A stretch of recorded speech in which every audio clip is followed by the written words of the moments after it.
तकद्दुस पर जुबानें जो निकालेंगे, मोहम्मद के तकद्दुस पर जुबानें जो निकालेंगे, खुदा के हुक्म से ऐसी जुबानें खींच डालेंगे, खुदा के हुक्म से ऐसी जुबानें खींच डालेंगे। ऐ दुश्मन खुदा, ऐ मोदी की लोनी, तेरी औकात क्या है? कटल के गंदे कीड़े से भी गंदी मखलूक, तू ज़ात की शान में गुस्ताखी करती है कि जिसके नाम की कसमें खुद खुदा उठाता है। जैसे कभी मुज़म्मिल, कभी मुदस्सर, कभी मुबश्शिर, कभी खत्म रसूल मेरा खुदा बुलाता है। ऐ बदनज़र, तू अपनी औकात बता, तेरी औकात क्या है? गंदी नाली से जन्म लेने वाली दुनिया की पागल तरीन मखलूक, तेरी जुर्रत कैसे है कि तू हमारे आका के बारे में ज़ुबान दराज़ी करे? तेरे जैसी कुतिया जब पागल हो जाती है तो हमारे गांव में से उसे मार दिया जाता है। ऐ पागल कुतिया, ऐ मोदी की लोटी, अपनी औकात देख और सुन हरामजादी सुन। हमने कल भी तुम्हारे अंदर घुसकर तुम्हें मारा था और आज भी तुम्हारे अंदर घुसकर तुम्हें मारेंगे।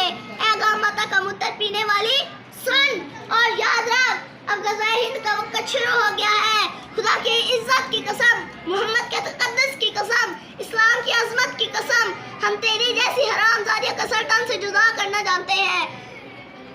हम खालिद बिन वलीद की औलाद है, हम मोहम्मद बिन कासिम की औलाद है, हम गजनवियों गौरी की औलाद है, हम गाजी लमदीन शहीद की औलाद है, हम पाक लोगों की पाक औलाद है।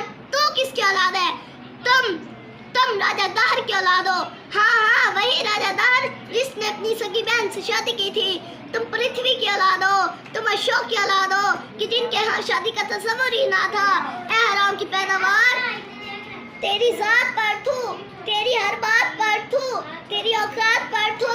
अब तुम काली माता के चरणों में छुपो या मोदी की धोती में छुपो, खुदा की इज्जत की कसम, अब तुम्हें दुनिया और आखिरत में जिल्लत से कोई नहीं बचा सकता।